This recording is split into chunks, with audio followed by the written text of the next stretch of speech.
Juntos é o meu tema, simplesmente juntos. Nós escrevemos um livro, pode passar a próxima tela. Obrigado, aqui fica mais fácil, né? Para eu não ficar gritando para eles lá.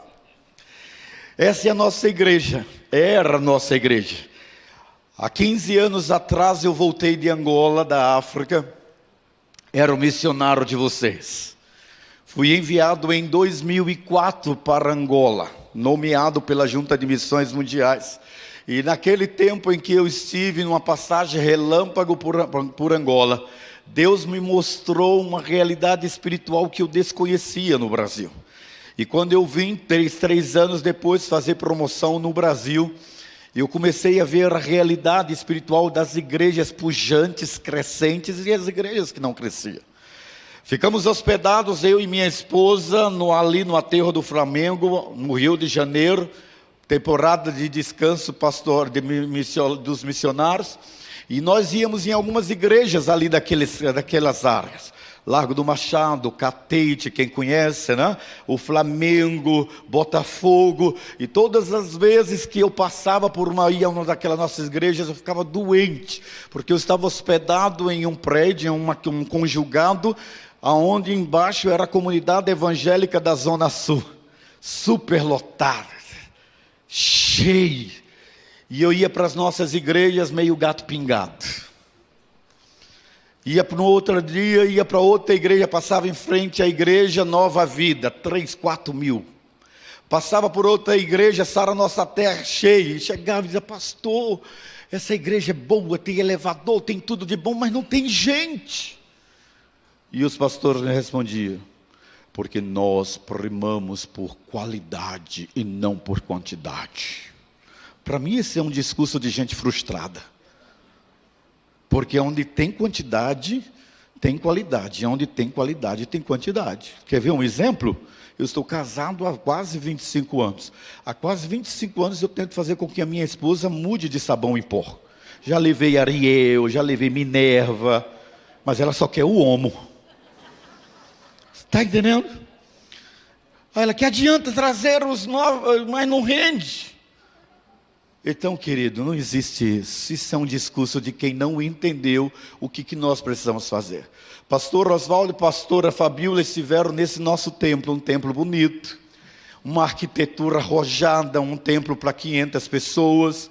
E nós viemos então da África com esse livro, Caminho Saudável para a Multiplicação de Discípulos, Igreja Relacional. Um livro que está esgotado.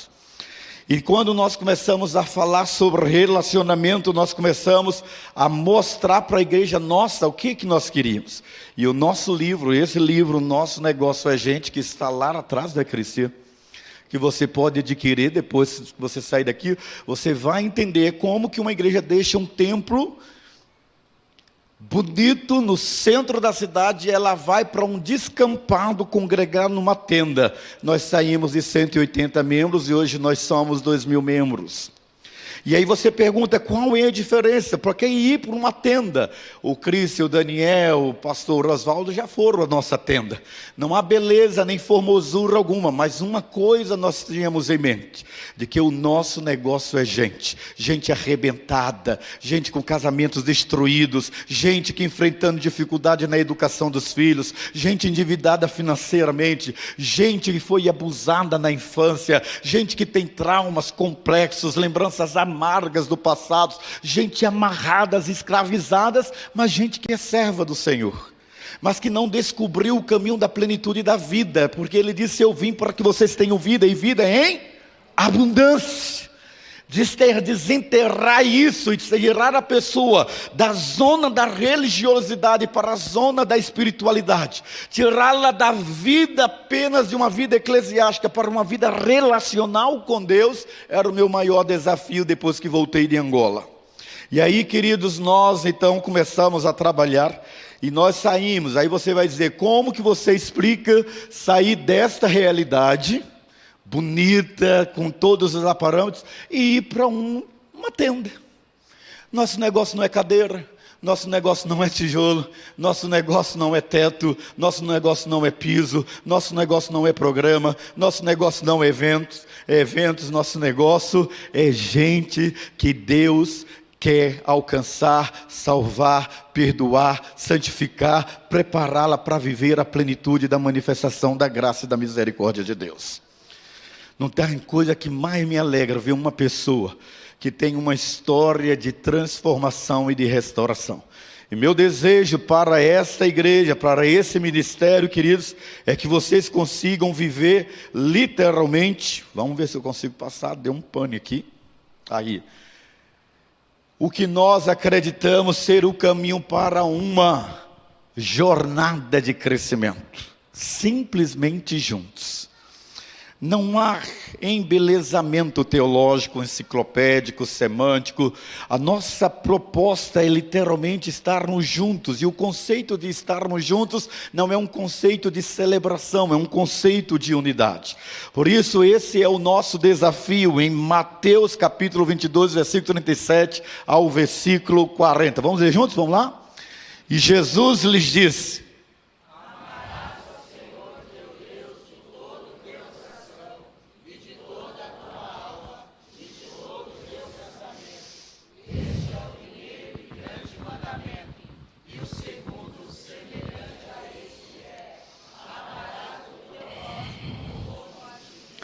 amém?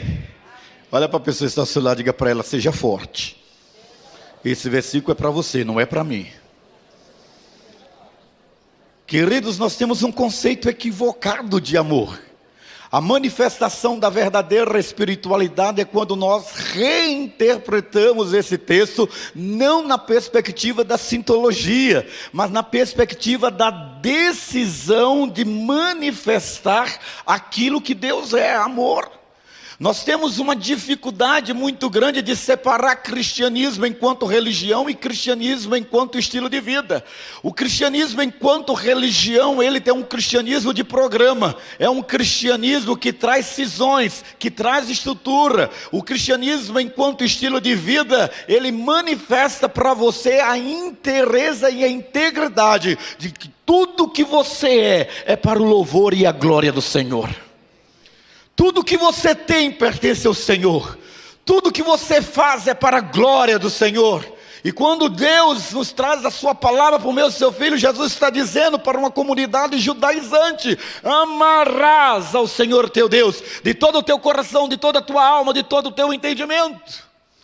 Quando nós começamos a compreender isso, aí nós entendemos que o reino de Deus é maior do que qualquer coisa que eu pense, que eu faça e que eu ache. E aí dentro desse conceito, então, o que nós desenvolvemos na nossa igreja, a nossa visão e a nossa visão. E a nossa visão é em visão e na visão. Eu quero falar um pouco para você entender que foi difícil isso aqui. Porque as pessoas não queriam estar juntas, verdadeiramente. Elas queriam entrar dentro de uma caixinha, fazer parte de uma igreja institucional, celebrar o culto, dar a paz do Senhor, boa noite, boa tarde, eu te amo em Cristo Jesus, ir para casa e ter uma religião apenas dominical. É como se nós tivéssemos, sabe aquela história de vida de gatos, onde você pede oração e você diz assim: eu quero pedir oração pela minha vida acadêmica, eu quero pedir a minha oração pela minha vida conjugal, eu quero pedir a minha oração pela minha vida financeira. Você não é gato para ter 7 vidas. Você tem uma vida e toda ela é para a glória do Senhor. Você não tem como departamentalizar sua vida espiritual, sua vida psicológica, sua vida emocional, sua vida social. Deus lhe deu só uma vida, soprou Deus e fez o homem alma vivente.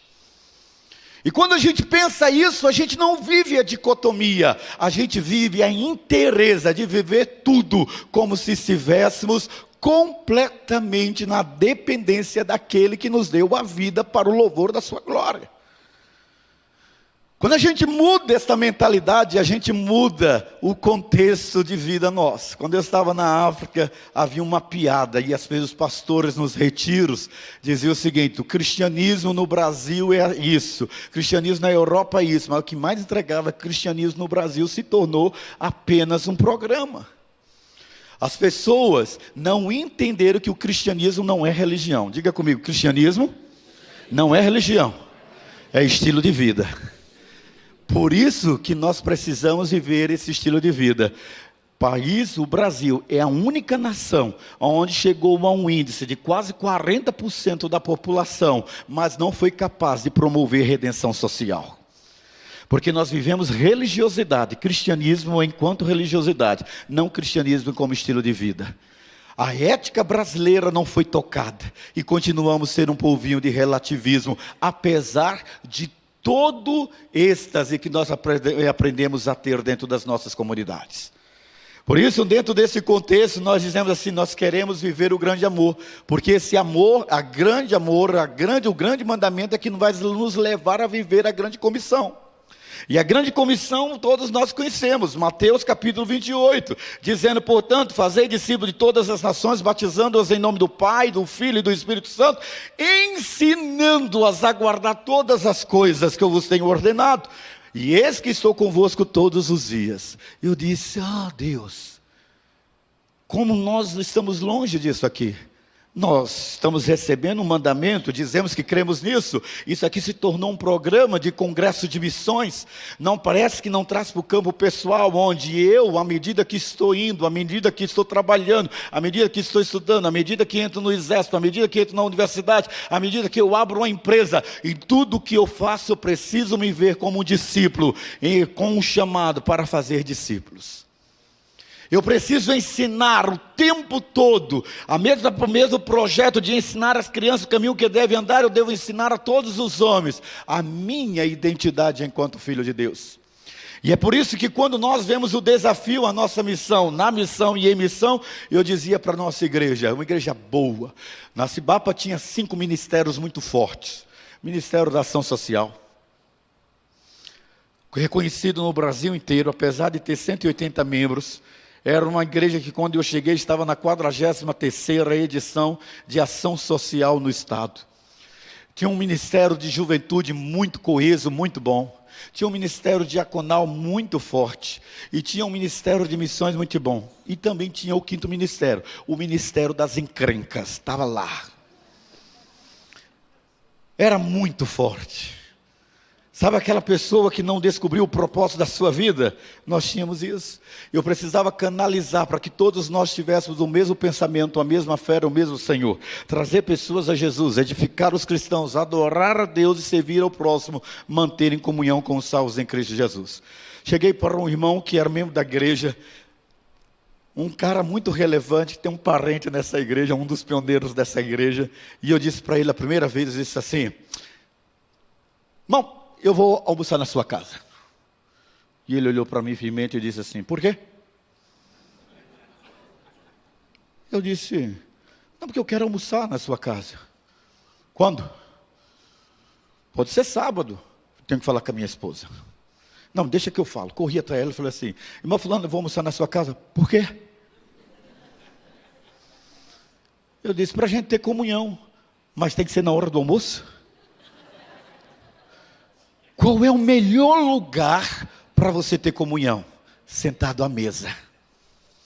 Qual é o lugar que você se desarma para falar de você sem vestir a indumentária do formalismo social? A mesa.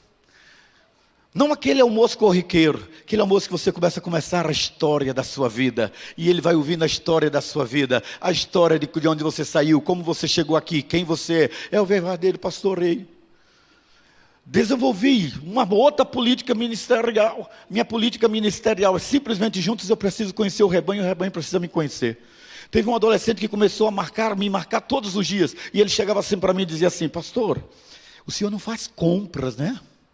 Na sua casa. Por quê? Porque o senhor almoçou na casa de fulano, terça, jantou na casa de fulano, na quarta almoçou na casa de fulano, na quinta o senhor almoçou. O senhor só come na casa dos outros. E eu falei, para que Deus lhe deu casa? Para receber gente. Para que Deus lhe deu um sofá bom, gostoso? Para receber gente. Para que Deus lhe deu uma cozinha maravilhosa? Não foi para você dizer o seguinte, cozinha minha. Deus não lhe deu uma sala para você ficar se deleitando. Agora eu tenho uma sala. Não foi para isso. Deus lhe deu tudo para que o melhor lugar que você considera o lugar mais fantástico da sua vida, você possa receber alguém e manifestar o estilo de vida que glorifica o nome do Senhor na sua sala. Simplesmente juntos é difícil a gente desenvolver isso, mas nós dificilmente temos apelo de pessoas que querem aceitar Jesus, porque nós entendemos o nosso estilo de vida. Nesses 42 anos vocês têm um recomeço. E eu ouvi muito isso no louvor e na fala do pastor e da pastora. Crescer. Todos nós queremos crescer. Recomeçar para crescer. Para isso, simplesmente juntos eu preciso ter um espírito de unidade. Atos capítulo 16, versículo 5. Vamos ver juntos? Assim, as igrejas eram fortalecidas na fé e crescia em número. Amém? Querido, preste atenção. Seja forte. Não é os pastores que fazem a igreja crescer. A igreja que cresce é a igreja que se move na cidade. A igreja que se move na cidade sou eu e você com um propósito e uma missão. Deus não se move em programas e eventos. Em programas e eventos nós temos êxtase espiritual. Deus se move através das ações daqueles a quem Ele constituiu santuário do Deus vivo. Deus não habita em sublime trono apenas, Ele habita no sublime trono, mas Ele também habita no meio de um povo de coração contrito e quebrantado. Eu ouvi um amém? Amém. Diga assim: eu sou templo do Espírito Santo. Diga para a pessoa que está ao seu lado: você é templo do Espírito Santo. Então, querido, a glória do Senhor tem que descer, não é neste lugar, é dentro de você. A glória do Senhor tem que se manifestar em você. Toda a terra se encherá de conhecimento, assim como as águas cobrem o mar. Conhecimento da vida. Conhecereis a verdade e a verdade vos libertará. O encarceramento da religiosidade é tão nocivo quanto a possessão demoníaca. Você sabe que nas igrejas evangélicas do país ao lado, a gente começa a pregar e os demônios começam a se manifestar, né? Mas aqueles demônios lá fizeram Mobral, no mínimo primeiro grau, segundo grau. E os demônios nas igrejas batistas, esses não se manifestam não. Porque eles fizeram Harvard, Oxford. Eles têm doutorado, pós-doutorado, sabe? Eles se manifestam no campo das ideias. Eu não concordo. O relativismo ético, veja bem, não é bem assim. A manifestação demoníaca nas igrejas históricas se dá no campo do pensamento e das ideias, onde a pessoa não sabe discernir o que é espiritual, o que é natural, o que é o homem psíquico e o que é o homem pneumáticos. O que é o homem que sabe discernir as coisas espirituais e aqueles que só sabem discernir as coisas naturais. E aí você encontra dentro das igrejas famílias arrebentadas, vidas destruídas, mas domingo ele está celebrando ao Senhor.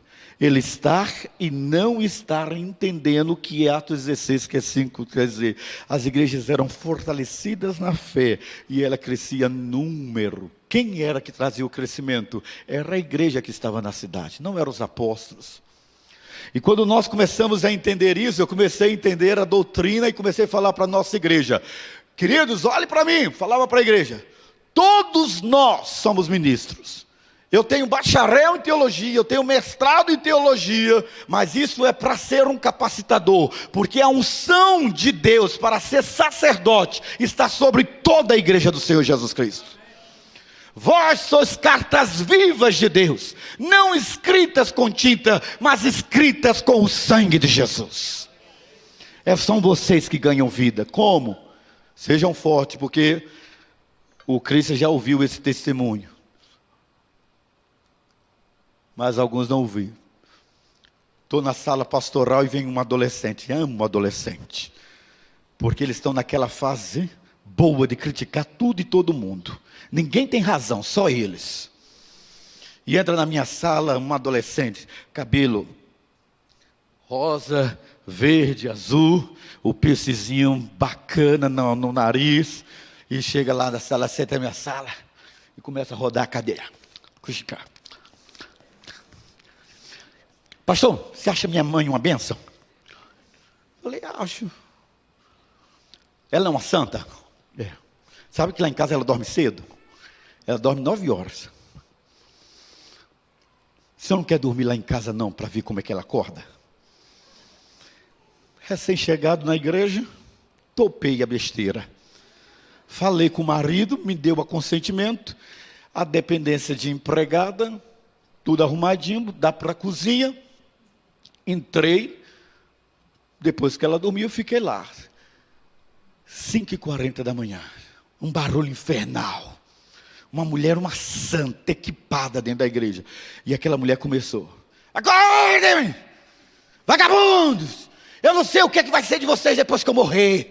E reclamou, porque tudo sou eu nessa casa, eu que faço tudo, eu que não sei o que. E ela começou o espetáculo. E o marido então disse: bem, onde está com minha camisa branca? Ela disse: aleijado, procure. Falei: misericórdia, Senhor. Já deu patada em todo mundo, ela vai me matar quando descobrir que eu estou aqui nesse quarto. E fiquei ali, olhando ela na cozinha, pela portinha, né, do quartinho. Eu falei: Senhor, a menina deixou a porta de serviço aberta.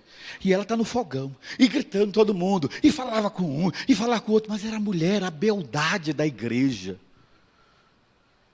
E ela está aqui, fazendo um omelete. E lá, eu falei: quando ela se virar,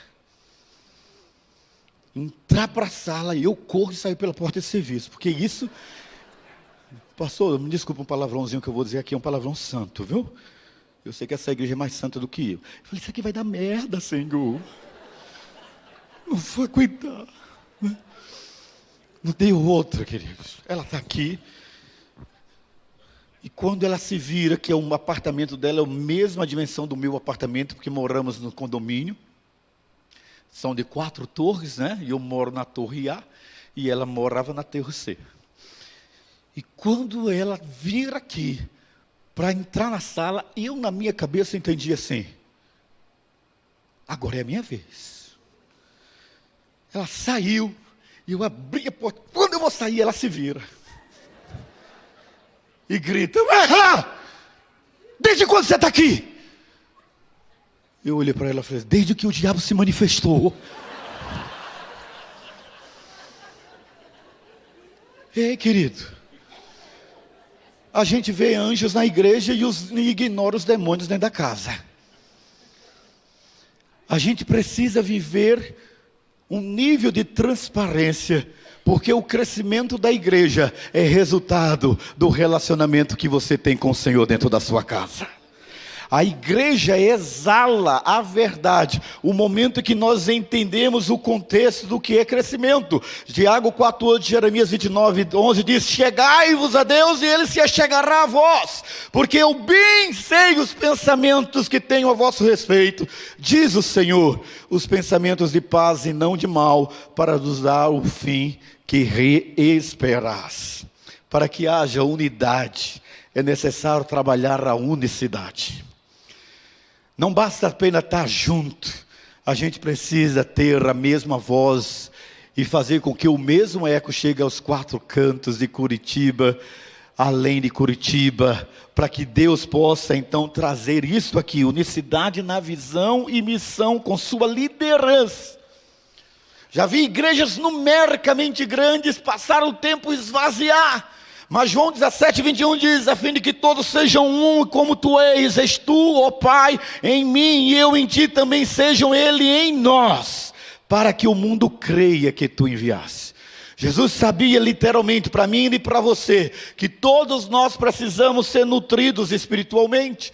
Todos nós precisamos entender que a vida espiritual não é uma vida de programas. 42 anos vocês chegaram até aqui. Há 4 anos Deus traz um casal de profeta para vocês, para trazer um alimento, o alimento da vida.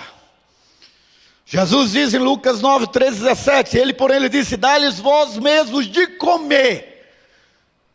Ele direcionou, Ele não deu um cargo, Ele deu um encargo aos apóstolos. Quando eles não sabiam o que fazer com a multidão, Jesus disse: dá-lhes vocês de comer. Mas Senhor, nós só temos 5 pães e 3 peixinhos. Deixe-nos comprar comida. Quem opera o milagre é o Senhor, mas Ele opera o milagre usando como instrumentalidade eu e você, amém? Diga para a pessoa que está ao seu lado, seja forte, isso é para você. Queridos, integridade com o meu chamado. Todos vocês são chamados, não para fazer número, não para ser mais um. Não aceite ser mais um, aceite ser sal e luz nessa casa. Não aceite apenas fazer volume, ao contrário, contribua para que a multidão seja alimentada. Você precisa ter desprendimento para a obra. Se alguém vem a mim e não aborrece seu pai, sua mãe, mulher e filhos, irmãos e irmãs e ainda a sua própria vida, não pode ser meu discípulo. E qualquer que não tomar a sua cruz e vier após mim, não pode ser o meu discípulo. Abrimos uma célula em uma comunidade numerosa, boa demais. Todas as igrejas cresciam naquela área, menos a célula da Cibapa. E aí eu comecei a pensar, tem uma cabeça de bode enterrada nesse lugar. Senhor, me mostra. E comecei a fazer jejum e oração. Um dia eu estou na igreja orando, e Deus coloca no meu coração, vá visitar a irmã anfitriã. Fui visitá-la. Quando eu estou de longe, o carro está chegando. E aquele som alto. Falei, meu Deus, que som mais escandaloso é esse? Quem é o desgraçado que está colocando um som desse? Incomodando os vizinhos. O carro vai chegando e é a casa onde funciona a célula. Falei, não é possível, Senhor. A música eu conheci. Era uma música da cantora lá daquela banda Calipso. E eu falei, Senhor, não acredito. É a casa da célula. E eu fiquei dentro do carro, entro ou não entro, Senhor? Fechei os olhos e fiquei pensando. E aí veio a imagem, eu já comecei a ver a irmã, de cabelão, loura. Falei, não é possível. Toquei a campainha, né? Uma voz conhecida, mas não naquela altura. Quem é? Falei, pronto. Falei, é o pastor Valmir. Aí ela abriu, tirando uns tunéis, uns bob na cabeça. Oi, pastor. Líder da ação social da igreja. Está precisando de alguma coisa? Aí vem a menina dela, a netinha. Chama ela Tainá e diz assim. É, pastor? Porque criança de 3, 4 anos ama pastor, né? E bom que ela conta tudo. E aí ela disse assim. É, pastor? A minha avó xinga. Ela olhou para mim e fez assim, menina mentirosa do capeta do inferno. Depois disse que não xinga. Gente, a mulher era a Miss Antipatia da quadra. A pregação do Evangelho fala algo forte. Eu gosto muito de Gálatas 2:20. Se alguém está em Cristo, nova criatura é. As coisas velhas se passaram, e eis que tudo se fez novo. Você está entendendo? Quando o texto vai preparando isso e diz, já estou crucificado com Cristo, e a vida que agora vivo é na carne, eu vivo-a pela fé no Filho de Deus, que a si mesmo se entregou por amor a mim. Você não precisa ser um hermeneuta, nem um exegeta para interpretar esse texto. Sabe qual é a interpretação desse texto? Eu vou ajudar você a dar essa interpretação. Dá uma olhada para a sua direita e sua esquerda. Quem está ao seu lado? Qual é a pessoa que você tem intimidade? Escolhe a pessoa que você tem intimidade, porque você vai dar a interpretação desse texto para ela, tá bom? O texto é assim, já estou crucificado com Cristo. A vida que eu agora vivo na carne, vivo-a pela fé no Filho de Deus, que a si mesmo se entregou por amor a mim. Você está preparado para dar a interpretação para ela? Escolheu? Diga para ela assim, morra. Seu eu tem que morrer. Sua vontade tem que morrer. Estava pregando num congresso e o pastor estava ao lado. E aí ele disse assim para mim, disse assim, cara, não sou eu que vou levar você para o almoço, mas é eu que vou levar agora, eu decidi. Eu estou muito grato a você. Eu falei, por quê, pastor? Você me deu a oportunidade de eu dizer àquela irmã o que há muito tempo eu estou querendo que ele dizer para ela: morra! Porque era uma encrenca. Ei, olhe para mim. Você quer que a Igreja Batista de Bom Retiro cresça? Então coloque isso na sua cabeça: o reino é maior do que você. O reino é maior do que a sua dor. O reino é maior do que o que você pensa, do que você acha. O reino é maior do que a sua opinião. O reino é maior do que a sua tradição. O reino é maior do que a sua eclesiologia. O reino é maior do cargo que você perdeu e você ficou magoado. O reino é maior do que os seus traumas, o seu complexo. Convém que ele cresça e que você diminua. Quando nós entendemos e vivemos esse contexto, nós estamos vivendo o desprendimento.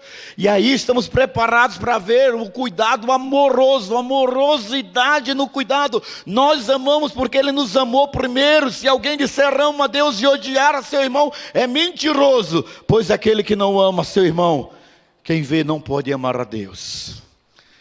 Na ceia, para tratar a minha igreja, eu comecei a fazer uma coreografia do cálice de vocês. A ceia que nós vamos ter daqui a pouco. E eu disse: olha, querido, troque o cálice com o seu irmão. Você tem coragem de falar do seu irmão e tomar a ceia? Você tem coragem de falar mal do seu pastor e tomar a ceia?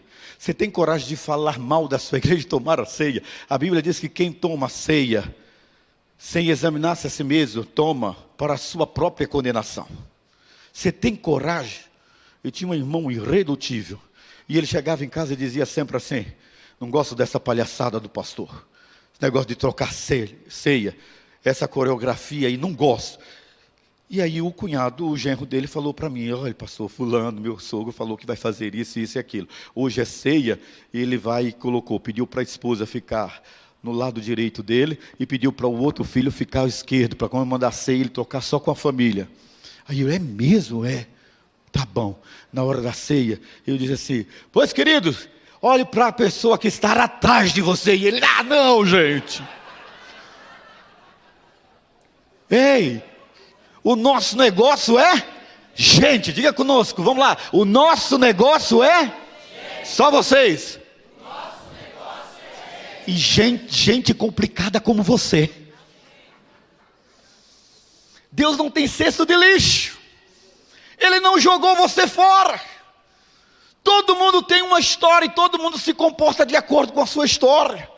A igreja que vai crescer é uma igreja que entende que a visão de Deus é uma visão onde nós decidimos amar a pessoa não porque ela pensa como nós pensamos, não porque ela é boa conosco. Nós amamos porque o Senhor não desistiu dela. Permitir que aquela pessoa ande conosco é difícil. Mas, querido, Deus quer que eu e você sejamos destemidos na liderança. Tudo começa, não é a partir do púlpito nem do pastor, é de você, porque você é o templo do Espírito Santo. Exemplos para os líderes: torna-te padrão dos fiéis na palavra, no procedimento, no amor, na fé e na pureza. Esse é o modelo bíblico, é o seu regimento interno. Torna-te padrão. Havia um irmão na nossa igreja, gente boa para servir, mas ele só sabia servir quando ele servia sozinho. Em qualquer grupo que ele chegava, ele criava uma encrenca. Conhece alguém assim? Não olhe para ela agora. Em todo grupo ele era uma encrenca. Eu pregava, ia para a porta, ele vinha com o esboço: o senhor pregou isso aqui, mas eu não concordo com isso, porque a Bíblia diz isso. Eu comecei a ter uma raiva dele. Não é normal, um pastor, como o pastor Lou, pastora Fabíola, não tem isso, mas eu tenho ainda, viu? Ore por mim. Uma raiva dele.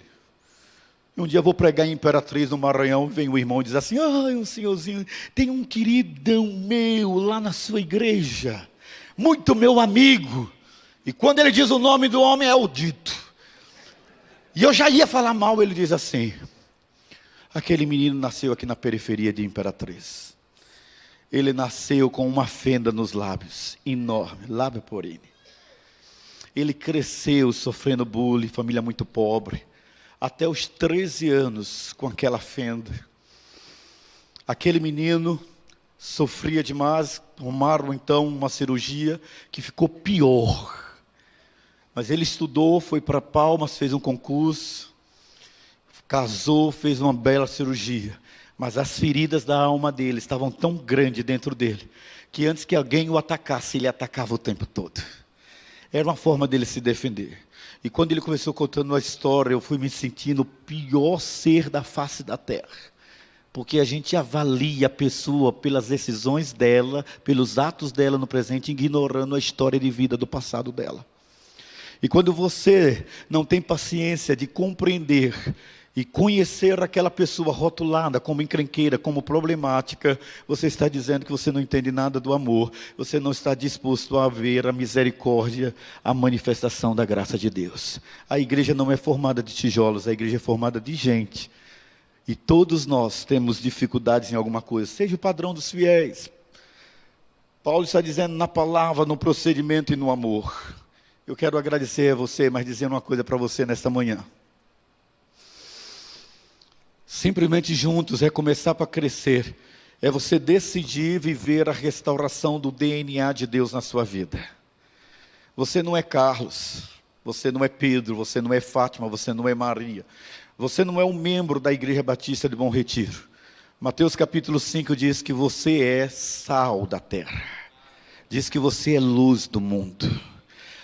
Mateus capítulo 5 está dizendo: assim resplandeça a vossa luz diante dos homens, para que vejam as vossas boas obras e glorifiquem a vosso Pai que está nos céus. Olhe para mim, seja forte. As pessoas glorificam a Deus, elas não são obrigadas a crer e aceitar Cristo, mas elas glorificam a Deus por ter conhecido você. Seus vizinhos glorificam a Deus porque você mora naquele. Seu colega de trabalho glorifica a Deus porque você está ali. Você faz a diferença. Porque nós podemos ter, olha bem para mim, seja forte. Você pode ter uma baita de uma celebração como nessa manhã, quase que eu fui arrebatado. Mas se isso aqui não for eco do que você é lá fora, quando alguma pessoa entrar aqui e encontrar você,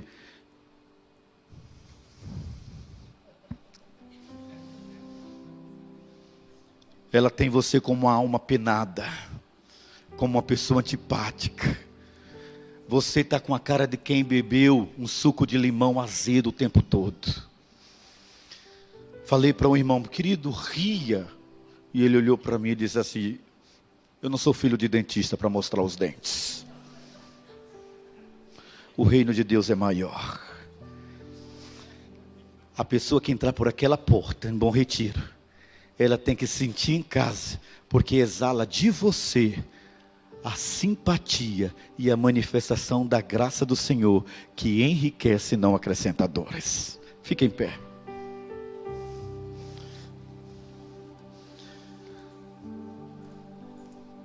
Meus pastores já estiveram aqui, seus líderes querem que a gente ajude vocês na implantação de células, mas não vai dar certo.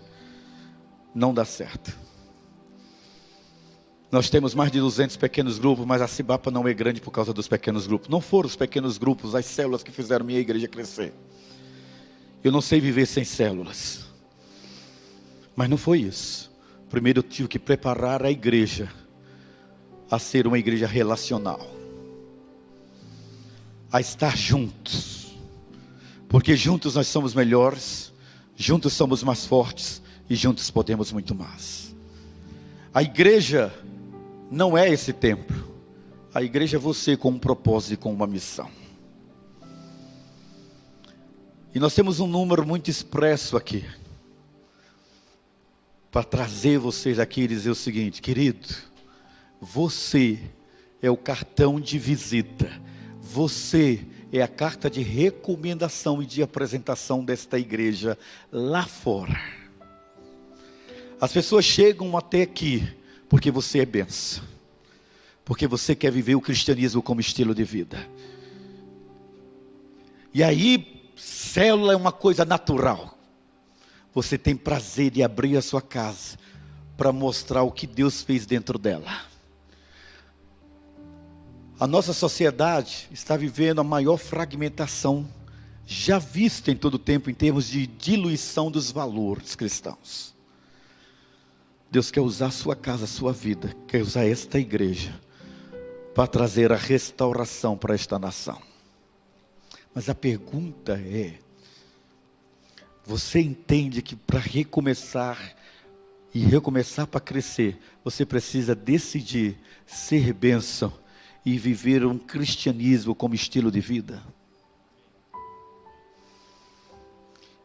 Se você consegue se deslocar de onde você está até aqui, ou até o seu corredor, ou aí no seu lugar mesmo, e fazer algo que a gente não tem mais muita prática de fazer, e se ajoelhar dizendo: Senhor, use a minha vida, para que esta igreja cumpra a missão dela lá fora. Se você crê, acredita e quer se comprometer, eu queria que você viesse à frente, onde você está, se ajoelhe e diga para Deus: Senhor, o presente que eu dou para a minha igreja é a minha vida. Deus não quer o seu dinheiro, Deus não quer os seus bens, Deus quer a sua vida.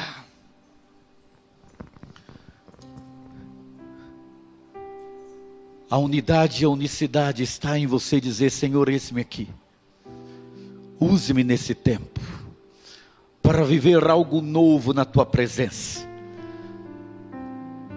para que as quatro paredes desta igreja, Pai, sejam pequenas para receber a multidão que o Senhor vai trazer, através das nossas vidas. Pai, em nome de Jesus, eu quero colocar a vida dos teus filhos, a vida das tuas filhas na tua presença. Eu quero pedir, ó Deus, que nesta manhã, a manifestação do teor da tua palavra, a força da palavra, a força do teu Espírito Santo, traga em nós um comportamento de sermos, ó Deus, agentes de transformação neste tempo. Que tudo, ó Deus, que o Senhor tem dado a esta família, a esta casa, a cada família que forma a Igreja Batista de Bom Retiro, Deus, que estas famílias vivam a integridade do testemunho, da fé, do procedimento e da palavra, e para que o mundo glorifique o teu nome, ó Deus, por tudo aquilo que nós somos na tua presença. Restaura completamente as nossas vidas, Deus, e vivamos um tempo de alegria por redescobrirmos o nosso propósito enquanto igreja do Senhor. Abençoe cada vida que se pôs de joelho diante do Senhor, e restaura a tua igreja, que uma nova história, Deus, comece a ser escrita na Igreja Batista do Bom Retiro, Pai, de homens e mulheres que entenderam que precisam andar em unidade, mas também em unicidade, em nome de Jesus, amém. Pode ficar em pé. Pastor, eu quero terminar com você em pé, fazendo uma pergunta para você, e você me responde, tá bom? Eu pergunto para você qual é o nosso negócio, e você responde, sabendo que vai sair daqui, que você tem um negócio e você precisa ser empreendedor. Não desista. Teve um irmão que me perguntou: por que eu escrevi esse no livro, O Nosso Negócio é Gente? E ele me perguntou assim: sempre foi o seu negócio? Eu falei: não. Eu escrevi esse livro e peguei essa frase como filosofia no momento que eu estava mais em crise com gente. Gente que me traiu, gente que me bateu, gente que me esculachou, que se levantou contra mim. E eu queria desistir de ser pastor. E Deus falou comigo: Valmir, o meu negócio é gente. Gente que precisa de Deus. Senhor, mas eles estão me batendo. Apanhe. Porque alguns vão se levantar, porque viu em você que você não desistiu de gente, como Deus em Cristo não desistiu de gente. Amém? Vou perguntar. Coloca aí na posição de soldado. Vai lá, firmemente, assim. Não sou Hitler não, tá bom? Mas eu vou perguntar para vocês. Igreja Batista do Bom Retiro, qual é o nosso negócio? Vai falir desse jeito. Não, vai falir. Ok? Vou perguntar novamente. Igreja Batista do Bom Retiro, qual é o nosso negócio? Um pouquinho mais forte, vamos lá. Igreja Batista do Bom Retiro, qual é o nosso negócio? O nosso negócio é gente. Amém, pode aplaudir vocês, Deus abençoe.